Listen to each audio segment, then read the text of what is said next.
오늘 본문의 배경은 지금으로부터 약 2000여 년 전 유대 땅 베들레헴 근처의 들녘입니다.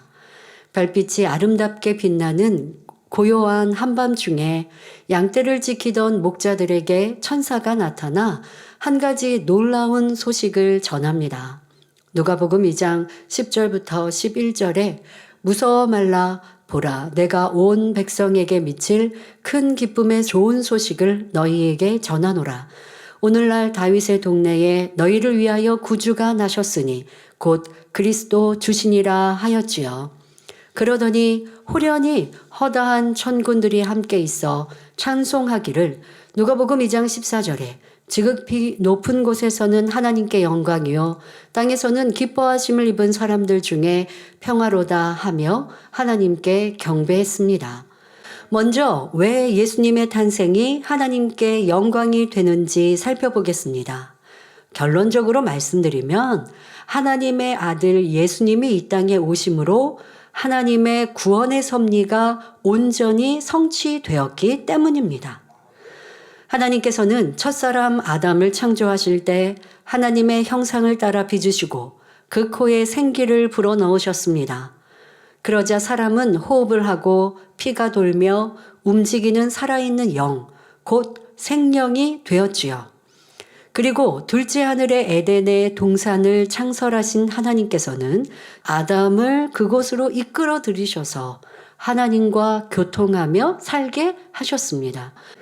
하나님께 오직 선과 진리만을 가르침받은 아담과 또 둘째 하늘에 있는 사람들은 영의 사람으로서 하나님의 말씀에 순종하며 살았습니다.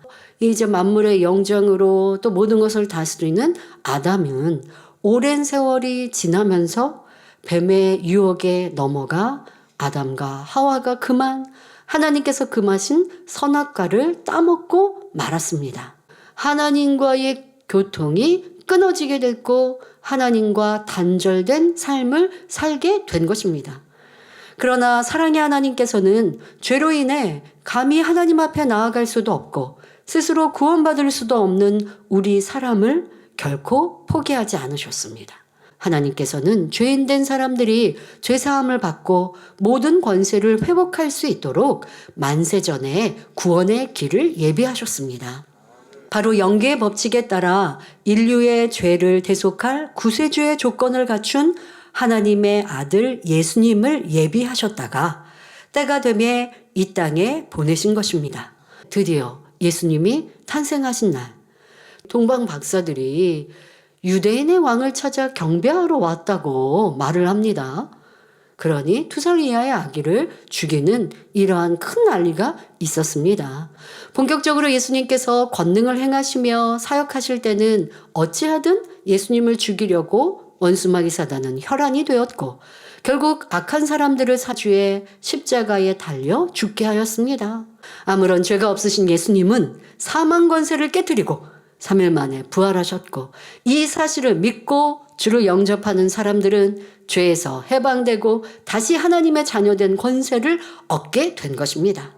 아담의 불순종 이후 죄인들을 향하여 오래 참으시며 이 땅에 인간 경작해 오신 하나님께서는 예수님을 통해 그토록 원하시는 참 자녀를 얻으시게 된 것입니다.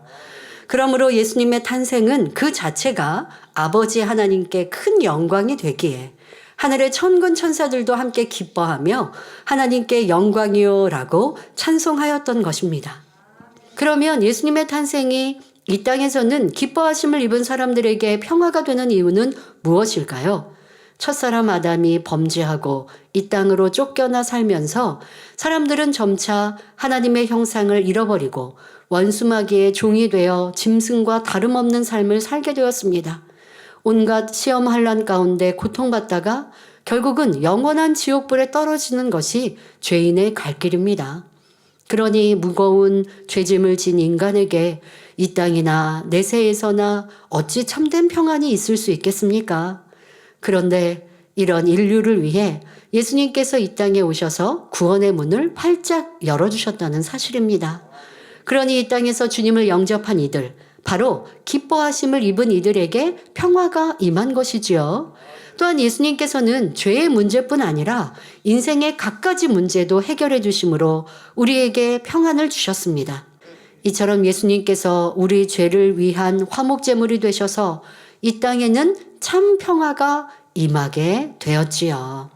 마태복음 25장 34절부터 40절에 그때의 임금이 그 오른편에 있는 자들에게 이르시되 내 아버지께 복받을 자들이여 나와 창세로부터 너희를 위하여 예비된 나라를 상속하라. 내가 줄일 때에 너희가 먹을 것을 주었고 목마를 때에 마시게 하였고 나그네 되었을 때에 영접하였고 벗었을 때에 옷을 입혔고 병들었을 때에 돌아보았고 옥에 갇혔을 때에 와서 보았느니라. 이에 의인들이 대답하여 가로되 주여 우리가 어느 때에 주의 줄이신 것을 보고 공개하였으며 목마르신 것을 보고 마시게 하였나이까? 어느 때에 나그네 되신 것을 보고 영접하였으며 벗으신 것을 보고 옷 입혔나이까? 어느 때에 병드신 것이나 옥에 갇히신 것을 보고 가서 배웠나이까? 하리니 임금이 대답하여 가라사대 내가 진실로 너희에게 이르노니 너희가 여기 내 형제 중에 지극히 작은 자 하나에게 한 것이 곧 내게 한 것이니라 하셨습니다. 바로 우리가 병들고 가난한 자, 상처 입고 소외된 사람을 돌아보는 것, 이것이 주님을 섬기는 것이라 말씀하십니다. 무엇보다 이제 상처나고 헐벗고 주님을 알지 못하여 고통 속에 있는 많은 이들에게 구원의 복된 소식을 전하는 우리가 되어야 할 것입니다. 이것이 주님의 기쁨과 칭찬을 받는 길이지요. 예수님께서 십자가에 달려 내가 목마르다 외치신 말씀을 기억하여 멸망의 길로 가는 많은 영혼들에게 복된 소식을 전하는 것, 이것이 우리가 주님께 드릴 값진 선물입니다. 행복하고 복된 성탄을 기리는 우리 성도님들은 성탄의 참된 의미를 깨닫고 이제는 더욱 힘써 세상의 소금과 빛이 되시기를 바랍니다. 그리하여 어두운 세상을 밝히며 주님의 핏값을 찾아드리는 복된 성도님들이 되시기를 주님의 이름으로 축원합니다.